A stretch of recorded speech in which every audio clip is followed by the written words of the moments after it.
RMC, l'amour et vous, Brigitte Lahaye. Notre fil d'Ariane, donc les poils pubiens, on en parlait récemment, ça revient un petit peu, Pascal Neveu, mais enfin c'est pas encore la forêt vierge, hein. Mais en revanche, ça inspire la mode et l'art, c'est ça ? Oui, aussi surprenant soit-il. En Corée, déjà, Pourquoi c'est surprenant ? Parce que spontanément, quand on vous dit poil pubien, vous ne pensez pas à l'art immédiatement, même si on peut penser à la toile de Courbet, par exemple. Et justement, justement, je vais y venir. Mais d'abord, je vous parle de la Corée, parce que là-bas, c'est vraiment une nouvelle tendance, se faire implanter des poils pubiens.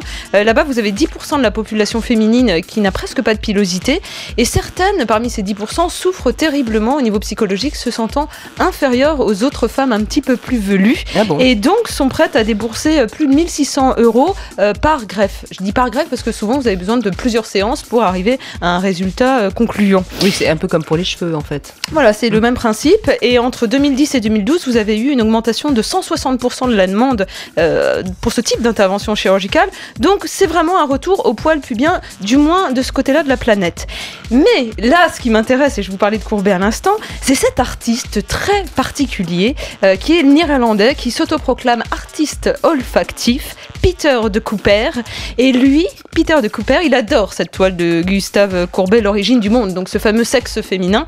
Et il s'est dit, eh bien, pour lui rendre hommage, je vais créer le tout premier pinceau composé uniquement de poils pubiens. Il a collecté des poils pubiens. On voit une vidéo que j'ai mise sur rmc.fr où il est en train de créer sous vos yeux ce pinceau très singulier. Pour tirer des petits traits fins et tout droit, ça va pas être simple avec ce pinceau. Oui, c'est ça. C'est peut-être de l'art un peu plus abstrait. Oui. Et ce n'est pas tout, parce que vous savez que pour peindre... Pour chatouiller, ça peut être pas mal, hein.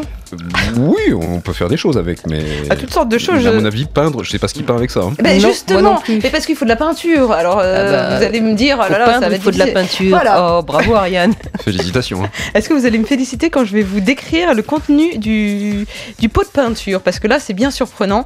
Il a décidé, pour rendre hommage au sexe féminin, de demander à un laboratoire allemand de récupérer, de récolter les sécrétions féminines, donc la transpiration intime, et donc d'en faire une substance rare, exceptionnelle, pour pouvoir peindre le vrai art, le sexe, à travers les odeurs. Mais vous savez que je pense qu'il n'y a une seule critique d'art qui parle de son art, c'est vous, Ariane, hein, quand même. À mon avis, il doit pas... Là, vous faites monter sa cote. Oui, vous pensez je ne sais pas, en tous les cas, sur Internet, je peux vous assurer qu'il a énormément de visites, parce que c'est pas la première fois qu'il explore comme ça les liquides intimes. En Et ça octobre, m'étonne pas, c'est un barbu. Le fameux Père Noël, ça y est, elle l'a trouvé, votre auditrice. Oui, bah écoutez, franchement... Ça sera peut-être sa future muse. Il a une bonne tête de néerlandais. Oui. En octobre, il avait déjà fait une œuvre qui avait fait scandale, ça s'appelait La Défloration, et il avait voulu réaliser une vierge, mais une vierge glacée en eau bénite, glacée, et à l'intérieur, il avait inséré, encore une fois, le liquide intime féminin. Vous qui êtes psychanalyste, Pascal Neveu, vous pouvez nous expliquer ce qui se passe dans la tête de ce pauvre homme je préfère me taire. Il y a les 3 essais sur la sexualité de Freud qui permettraient peut-être de mieux comprendre ce qui lui arrive, mais parce qu'en plus la toile est blanche, mais comment vous peignez avec des sécrétions C'est là l'art, Pascal Neveu, c'est-à-dire qu'il faut, c'est vraiment le suggestif qui est là, effectivement, puisque les sécrétions récupérées c'est olfactif, et elle l'a dit tout à l'heure. Il faut s'approcher là, totalement, donc, mettre le nez sur la toile. On dépasse l'art visuel par l'art olfactif, c'est ça qui crée les images. Je suis contente d'être enrhumée aujourd'hui, moi. Et vous savez que mon histoire de vierge, ce qui était terrible là-dedans, c'est qu'il fallait faire fondre la vierge pour que les odeurs ressortent et que cette vierge sente le vagin. C'était terrible. Beaucoup de personnes ont critiqué son œuvre qui dépassssait un peu la morale. Une vierge qui sent le vagin. Oui, c'est magnifique. C'est jolie phrase. Il y a Lady Gaga aussi qui s'était dit, je crois que c'était en avril, où elle avait dit moi je vais lancer ma propre ligne de vêtements à base de poils pubiens aussi. On la connaissait avec sa tenue de viande. Tout, mais oui, c'est ça, rien de la ça inspire. Les poils pubiens de Lady Gaga, je pense que quand même ça aura une certaine cote. Ah oui, mais elle était prête à récupérer tous les poils pubiens des femmes qui voudraient bien lui offrir pour faire vraiment sa ligne de vêtements. Mais c'était des tout petits vêtements. Elle aurait mélangé avec les siens et puis ça aurait de toute façon marché. On vit dans un monde de fous. De poils. Et c'est bien mon métier de l'avenir.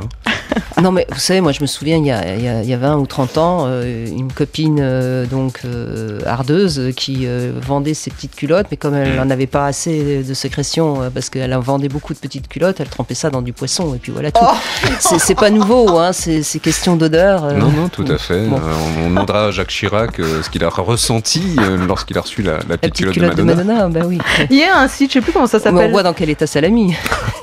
Montre ta culotte, ou je sais pas, ou c'est le principe, effectivement, c'est des femmes qui portent des culottes et une fois qu'elles sont portées 24 heures, elles sont envoyées à ceux que ça intéresse pour un prix allant de 10 à des centaines d'euros. Bah, vous savez bien que les voleurs de culottes, ça court les rues, Ariane. Et bien sûr. Bon. Là, vous allez, je sais pas, il y a des vocations qui vont naître grâce à vous aujourd'hui, Ariane. Ah, bah super, génial, il y aura moins de chômage. Merci, Ariane.